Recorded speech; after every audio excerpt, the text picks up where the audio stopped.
नमस्कार। Professor S Narayan Raju YouTube channel में आप सबका मैं स्वागत करता हूँ। कबीर के विभिन्न दोहों की व्याख्या की इस श्रृंखला में और एक पद यहाँ कबीर बहुत बढ़िया विशेष प्रकार की बात बताते हैं कि भगवान हमेशा बहुत कृपालु है, बहुत दयालु है, क्योंकि भगवत कृपा सब पर रहता है, लेकिन उसको पहचानने वाला, भगवान को समझने वाला बहुत कम लोग रहते हैं। क्योंकि भगवान ऐसे हैं, सर्वांतर्यामी ही नहीं, भगवान खुद श्री कृष्ण भगवद गीता में साफ साफ ये बता दिया है कि इस सृष्टि में स्थित 84 लाख प्राणियों का समान अधिकार है। मतलब भगवान के मन में किसी भी प्राण के लिए ज्यादा, किसी के लिए कम संवेदना नहीं है। मतलब सबके प्रति समान है। किसी के भी कष्ट आए तो अगर वो भगवान की प्रार्थना करे तो भगवान खुद वैकुंठ से लेकर यहाँ तक आ जाते हैं। इसके लिए अनेक उदाहरण हम देखते हैं, अनेक उदाहरण हमको मिलते हैं, गजेंद्र मोक्ष वगैरह बहुत उदाहरण हमारे पास हैं। क्योंकि भगवान की कृपा सब पर है, लेकिन उसको समझने वाले कितने हैं। उस भक्ति को, अगर भगवत प्राप्ति को, भगवत कृपा दृष्टि को स्वीकार करने के लिए कितने लोग तैयार हैं, कितने, मतलब जो इसके लिए संवेदनशील व्यक्ति कितने हैं, इसके बारे में वो बताते हैं।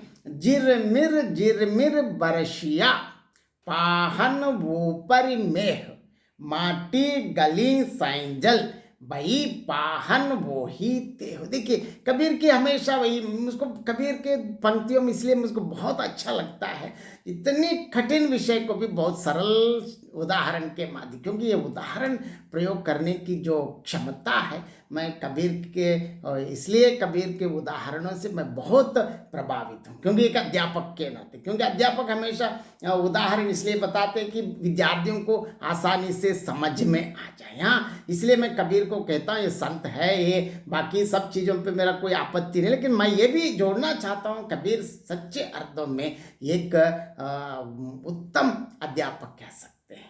और ऐसे देखिए, जिरमिर बरसिया पाहन ऊपर मेह, माटी गली सैंजल बई पाहन वो ही ते। यहाँ इसका मतलब क्या है? पत्थर, देखिए पत्थर के ऊपर झीनी वर्षा की जड़ी लगी रही, फलस्वरूप इसके परिणाम स्वरूप क्या होता है? पाषाण के ऊपर लगी मिट्टी गलकर गीली हो गई। मतलब ऊपर जो लगा हुआ मिट्टी तो साफ हो गई, लेकिन किंतु उस पत्थर पूर्ववत यथातथ कठोर बना रहा है। इसका मतलब यह है कि इसका कबीर का कहने का आशय यह है कि प्रभु के अनुग्रह की वर्षा सभी के ऊपर होती है। मतलब प्रभु की कृपा दृष्टि किसी पे कम, किसी पे ज्यादा नहीं है। मतलब प्रभु की, मतलब ज्ञान ब्रह्मा, निर्गुण निराकार पर ब्रह्मा, परमात्मा, परम पिता की अनुग्रह की वर्षा सभी के ऊपर होती है, सभी प्राणियों के ऊपर होती है, लेकिन केवल सहृदय या भावपूर्ण भक्त ही उससे आर्द्र होते हैं, और भावशून्य व्यक्तियों पर उसका कोई प्रभाव नहीं पड़ता है। जो विवेकहीन लोगों के ऊपर कोई प्रभाव नहीं पड़ता है, वे पूर्ववत भावशून्य और शुष्क बने रहते हैं। यहाँ कबीर का कहने का आशय यह है कि भगवान की कृपा तो सभी प्राणियों पर समान रूप से पड़ने के बावजूद भी इसको स्वीकार करने की, उसको पहचान कर भगवत भक्ति, भगवान की कृपा को पाने के लिए जितने लोग योग्य बन जाते हैं, यही कबीर का कहते हैं। कबीर एक बार देखिए, झिरमिर बरसिया पाहन ऊपर में, मतलब वर्षा तो पड़ने से जो भी है सबके ऊपर पड़ जाते, चाहे मिट्टी हो, पत्थर हो, सब पर समान रूप से।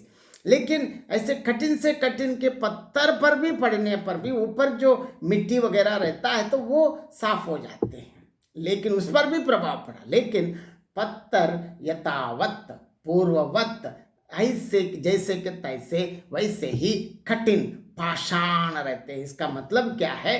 प्रभु की कृपा दृष्टि को आस्वादन करने, उनकी भक्ति को आर्द्र मतलब भगवान की कृपा को स्वीकार करने, पहचानने के भी एक भक्त हृदय चाहिए, यही कबीर कहना चाहते हैं। बहुत बहुत धन्यवाद।